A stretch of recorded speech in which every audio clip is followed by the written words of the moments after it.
I believe our future depends powerfully on how well we understand this cosmos in which we float like a mote of dust in the morning sky. Nas fronteiras do infinito. Hoje o Fronteiras vai tratar de assuntos que podem até parecer repetidos, mas não são. Nós prometemos. Além de uma novidade incrível para a comunidade científica em termos de liberação de dados para pesquisa. Olha, eu sei que podemos estar parecendo disco arranhado, mas trata-se de outro incremento de informação sobre o James Webb, os Little Red Dots e o universo primordial. Pois é, ele de novo. O telescópio espacial James Webb continua nos mostrando um mundo mais intrigante do que imaginávamos, Rodrigo. Desde que começou a operar em 2022, ele tem encontrado buracos negros supermassivos já formados quando o universo tinha apenas 500 milhões de anos. Isso é um problemão para os modelos tradicionais de formação do universo. Um problemão, mas é um problemão fascinante, Marco. Quem dera todos os problemas fossem como este. Porque os processos que nós conhecemos bem, como a fusão de buracos negros menores ou a acreção lenta de gás e poeira, normalmente exigem algo em torno de 1 bilhão de anos para construir objetos com massas entre milhões e bilhões de vezes a massa do Sol. Ver esses titãs tão cedo força os cientistas a pensar fora da caixa. Uma das hipóteses mais promissoras e que eu tive a oportunidade de dar uma palestra sobre aqui na Politécnica de São Petersburgo é chamada de colapso direto. Imaginem só uma nuvem enorme de gás e poeira com milhares de vezes a massa do Sol e que colapsa inteira sobre o seu próprio peso, formando um buraco negro logo de cara, sem passar pelo ciclo de vida de uma estrela primeiro. Só que existe um problema técnico nesse cenário. Para que a nuvem colapse, em vez de se fragmentar em várias estrelas menores, ela precisa ser irradiada por uma fonte externa de energia. Normalmente seriam estrelas próximas emitindo radiação intensa, mas no universo primitivo, essas estrelas seriam raras demais até para explicar a abundância de buracos negros que o James Webb vem detectando. E é aí que entra a matéria escura, Rodrigo. Uma equipe liderada por Yashi Agarwal, da Universidade da Califórnia em Riverside, propôs que o decaimento de partículas de matéria escura poderia fornecer exatamente a energia necessária para desencadear o colapso direto. E pasmem, estamos falando de uma quantidade absolutamente minúscula de energia. E é minúscula mesmo. Cerca de 1 bilionésimo de 1 trilionésimo de energia que é liberada por uma única pilha dessas AA. Os pesquisadores descobriram que basta essa fração de energia injetada no local certo e no momento certo para que desestabilize a nuvem de hidrogênio e possa fazer colapsá-la diretamente em um buraco negro. Para contextualizar aqui, Rodrigo, para os nossos ouvintes, as primeiras galáxias eram essencialmente bolas de hidrogênio puro, sem elementos pesados. Afinal, essa era a primeira geração do universo, bastante puro em termos de elementos mais complexos. A química desse gás é extremamente sensível. Qualquer injeção de energia em escala atômica altera completamente seu comportamento. E aqui entra uma coisa que é simplesmente insana. O decaimento da matéria escura. Tem sido proposto que esse decaimento dessa substância exótica ao que nós conhecemos libera partículas menores e que agem como uma espécie de gatilho cósmico. Vale lembrar aos ouvintes o que é exatamente essa tal de matéria escura. E aqui vai uma revelação bombástica. Nós do CentauriCast simplesmente não fazemos a menor ideia. Mas, contudo, entretanto, sabemos que ela compõe cerca de 85% de toda a matéria do cosmos. Só que não interage com a radiação eletromagnética. Isso significa que ela não emite, não reflete e nem absorve luz. Por isso é invisível para os telescópios. E também por isso os cientistas sabem que ela não pode ser feita de átomos comuns. Exato. Ela é feita de alguma partícula ainda desconhecida, que pode estar além do chamado modelo padrão da física de partículas. Existem várias candidatas hipotéticas, com massas e propriedades diferentes. Algumas atravessam umas às outras como fantasmas.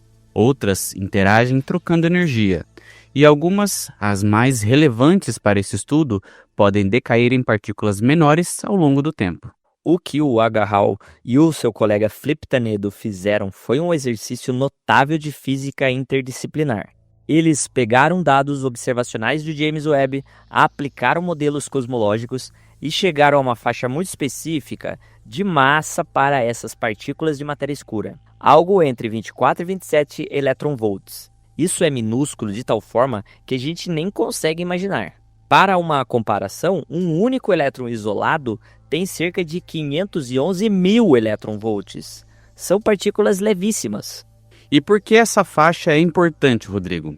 Porque se a matéria escura tiver uma massa dentro desse intervalo, o seu decaimento libera exatamente a quantidade de energia necessária para supercarregar as nuvens primordiais. Se for mais pesada, libera energia demais e fragmenta a nuvem em vez de colapsá-la. Se for mais leve, a energia é insuficiente. Há uma janela muito estreita e precisa. O próprio Tanedo fez uma declaração interessante sobre o tema. Ele disse que as primeiras galáxias funcionam como detectores naturais de matéria escura. A assinatura desses detectores seriam justamente os buracos negros supermassivos que nós observamos hoje. E, em outras palavras, cada buraco negro primordial pode ser visto como um registro fóssil das propriedades da matéria escura naquela época.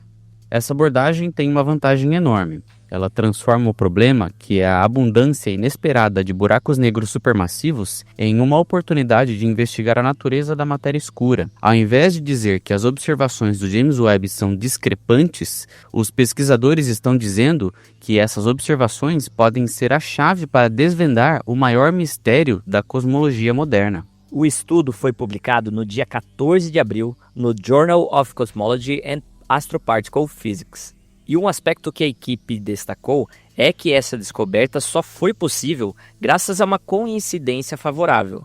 Mas não foi no sentido de sorte não, foi uma coincidência construída. Eles reuniram físicos de partícula, cosmólogos e astrofísicos em uma mesma área. Cada área contribuiu com uma peça do quebra-cabeça. Sem essa colaboração interdisciplinar, ninguém teria pensado em conectar a energia de decaimento de partículas hipotéticas com a sensibilidade química de nuvens de hidrogênio primordiais. São domínios do conhecimento que raramente conversam entre si, mas quando conversam podem produzir avanços revolucionários como este que a gente está descrevendo. Ok. E o que isso significa para o futuro da cosmologia, ouvinte? Primeiro, o James Webb continua observando. Cada novo buraco negro supermassivo encontrado no universo primitivo fornece um dado adicional para testar esse modelo. Se a abundância observada se alinhar com as previsões da matéria escura em decaimento, isso será um forte indício de que a hipótese está correta. Segundo, existem experimentos em andamento ao redor do mundo tentando detectar diretamente partículas de matéria escura. Se esses experimentos encontrarem alguma assinatura na faixa de 24 a 27 electronvolts, a coincidência será praticamente irrefutável. Estaremos não apenas explicando a origem dos buracos negros supermassivos primordiais, mas também identificando a substância que compõe a maior parte do universo. E é interessante notar que esse mecanismo não substitui os modelos tradicionais de formação de buracos negros. Ele atua como um complemento para buracos negros supermassivos que se formaram mais tarde, quando o universo já tinha bilhões de anos. Os processos de fusão e acreção continuam sendo as explicações mais prováveis. Mas aqueles primeiros gigantes que surgiram quando o cosmos ainda engatinhava, o decaimento da matéria escura pode ter sido o empurrão necessário. E isso resolve uma aparente contradição. Como objetos tão massivos puderam surgir tão cedo? Agora temos uma potencial resposta plausível, de que eles tiveram ajuda da matéria escura. A mesma substância que torna o universo escuro e misterioso pode ter sido responsável por acender os faróis mais poderosos que existem, os buracos negros supermassivos, que, entre aspas, iluminam o cosmo primordial, mesmo sendo buracos dos quais nem a luz escapa. A pesquisa de Argaval e Tanedo nos lembra de algo fundamental na ciência, Marco. Muitas vezes a resposta para um mistério não está em uma disciplina isolada, mas na fronteira entre elas. A astrofísica precisava da física de partículas, e a física de partículas precisava da cosmologia. E todas precisavam de um telescópio poderoso como o James Webb para oferecer os dados que ninguém tinha antes. O universo primitivo ainda guarda muitos segredos, Rodrigo. Mas a cada novo estudo, a cada nova hipótese testada, vamos preenchendo as lacunas entre a teoria e a observação. O que antes parecia um problema insolúvel, que é a existência de buracos negros supermassivos com menos de 500 milhões de anos, e agora começa a se transformar em uma pista valiosa para entender a verdadeira natureza da matéria escura. E para os ouvintes que se perguntam o que vem a seguir, bem, a equipe da Universidade da Califórnia em Riverside já está trabalhando em simulações mais detalhadas. Eles querem modelar exatamente como a energia liberada pelo decaimento se espalha por uma nuvem de hidrogênio primordial. E também querem prever outras assinaturas observáveis, além dos buracos negros, que possam confirmar ou refutar esse modelo. O James Webb continuará observando aquela região do espaço-tempo que corresponde aos primeiros 500 milhões de anos após o Big Bang. Novos buracos negros serão descobertos. Alguns podem ainda ser mais antigos do que os já encontrados. Cada nova descoberta será um teste para a hipótese do decaimento da matéria escura. Por enquanto, a ideia permanece como uma das candidatas mais elegantes para resolver um dos maiores enigmas levantados pelo telescópio mais poderoso já construído pela humanidade. Marco, depois de falarmos sobre como o decaimento da matéria escura pode ter ajudado a formar os primeiros buracos negros supermassivos, fica uma questão no ar. Como os cientistas testam ideias tão grandiosas sobre o universo primitivo sem poder viajar no tempo ou repetir o Big Bang em laboratório? Seria excelente ir até lá, se esse lá existir, para fazer uma pesquisa em loco de repente. Mas sabemos que os resultados na verdade são feitos aqui, no nosso planeta. A resposta está nos universos virtuais, e isso é uma ideia bastante curiosa. Uma equipe internacional de astrofísicos, com destaque para os pesquisadores da Universidade de Leiden, nos Países Baixos, acaba de disponibilizar um dos maiores conjuntos de dados de simulações cosmológicas já produzidos. São mais de 2,5 petabytes de informação de simulação. Enquanto antes falamos de valores em grandezas infinitesimais, agora vamos para as grandezas gigantescas. Para dar uma ideia ao ouvinte, 2,5 petabytes equivalem a aproximadamente a 500 mil de filmes em alta definição. E de preferência, ouvinte, nenhum deles de super-herói. Mas se forem dos Senhor dos Anéis, aí tá liberado. E essa é uma quantidade tão colossal de dados que nenhum pesquisador sozinho conseguiria analisar tudo em uma vida. E esse tesouro digital faz parte do projeto Flamingo, um conjunto de simulações em larga escala projetado para modelar como a matéria evolui ao longo da história do universo. E agora estamos falando da matéria bariônica, ou seja, a matéria comum. O Flamingo é fascinante porque ele resolve um dilema antigo da cosmologia computacional. Projetos anteriores tinham que escolher entre dois caminhos: ou simulações altamente detalhadas, mas que cobriam apenas pequenas regiões do espaço, ou simulações de volumes enormes, mas com baixa resolução. O Flamingo consegue fazer ambos simultaneamente. Ele simula volumes que se estendem por bilhões de anos-luz, capturando a chamada teia cósmica, que é aquela rede de filamentos e nós ao longo dos quais as galáxias estão distribuídas e, ao mesmo tempo, modela a física complexa da formação de galáxias individuais, incluindo a formação de estrelas, os ventos de supernovas e a acreção da matéria em buracos negros. O líder do projeto, Joop Schai, também da Universidade de Leiden, explica que essas simulações permitem acompanhar o crescimento da estrutura cósmica em vastas regiões do espaço enquanto se modela a física detalhada. O objetivo é fazer a ponte entre dois regimes que antes viviam separadamente na pesquisa da astronomia. Enquanto o Flamingo olha para o quadro geral, existe um projeto irmão chamado Colibri, também liderado por Leiden, que se concentra exclusivamente na física dentro das galáxias individuais. Juntos, eles oferecem uma visão complementar, que vai de detalhe microscópico das nuvens de gás dentro de uma galáxia até a arquitetura macroscópica de bilhões de anos-luz de extensão. Para que essas simulações fossem possíveis, foi necessário um poder de computação extraordinário. Os pesquisadores utilizaram o código cosmológico Swift, rodando no supercomputador Cosma 8, no Reino Unido.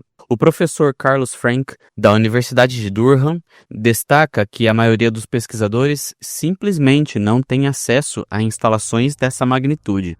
E é exatamente por isso que a equipe decidiu tornar todos os dados publicamente disponíveis, Marco. Eles publicaram um artigo descrevendo o conjunto de dados na revista Astronomy and Computing, e o material já está disponível, mas a equipe foi além do mais simples depósito de arquivos. Exatamente, Rodrigo, isso é verdade.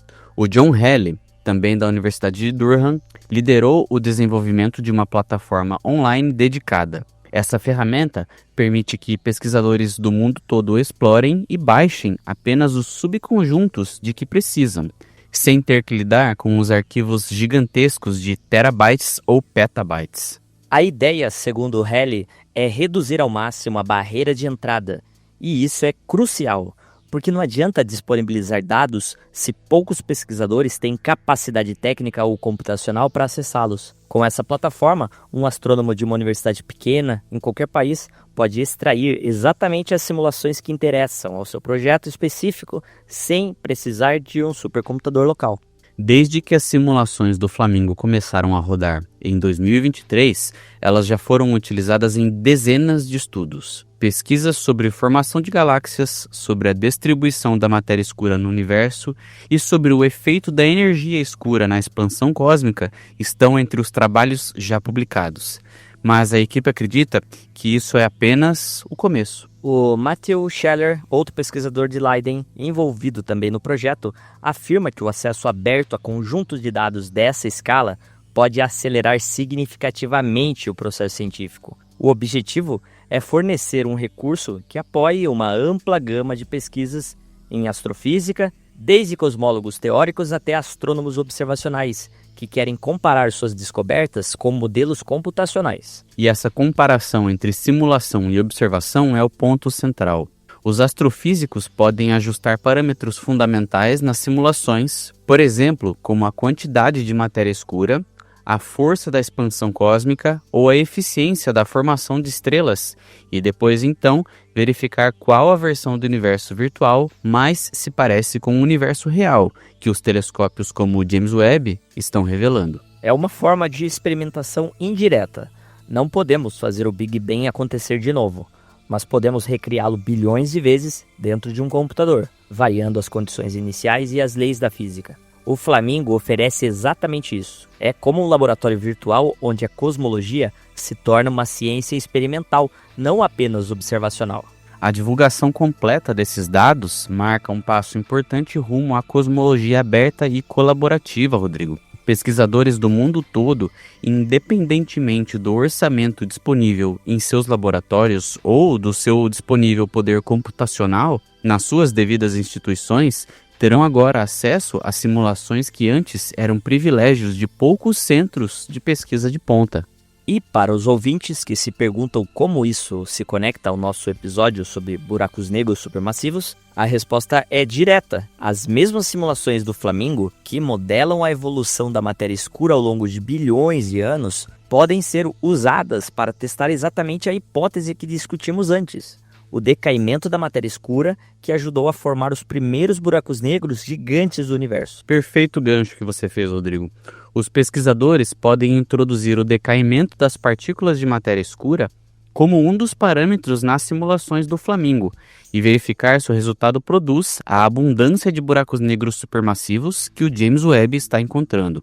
Se o modelo virtual com matéria escura em decaimento se alinhar melhor com as observações de que o modelo sem decaimento, teremos uma evidência computacional, então, poderosa a favor da hipótese. O João Chay e sua equipe esperam que, com a liberação completa dos dados, muitas outras descobertas sejam possíveis. Cada pesquisador que baixar esses universos virtuais trará suas próprias perguntas, seus próprios modelos e também suas próprias interpretações. A ciência avança quando os dados circulam, não quando ficam trancados em um único laboratório. E esse é exatamente o espírito do Flamingo, ou seja, transformar a cosmologia em um campo verdadeiramente democrático, colaborativo e de melhor acesso. Um estudante de doutorado no Brasil, na Índia, na África do Sul, tem hoje o mesmo acesso a esses universos virtuais que um professor em Leiden ou em Oxford. O que vai diferenciar os resultados não é o poder computacional, mas a criatividade e a persistência de quem faz as perguntas corretas. Do colapso direto das nuvens primordiais, impulsionado pelo decaimento da matéria escura, aos universos virtuais do projeto Flamingo, que permite testar essas ideias. Nós percorremos um caminho que conecta a física de partículas mais especulativa à cosmologia computacional mais avançada. E foi justamente a combinação entre observações revolucionárias do James Webb, simulações em larga escala como as do Flamingo e hipóteses teóricas usadas sobre a matéria escura que estão transformando antigos problemas em novas pistas para desvendar os mistérios mais profundos do cosmos. Você acabou de ouvir o Centauri Cast Entre as Estrelas.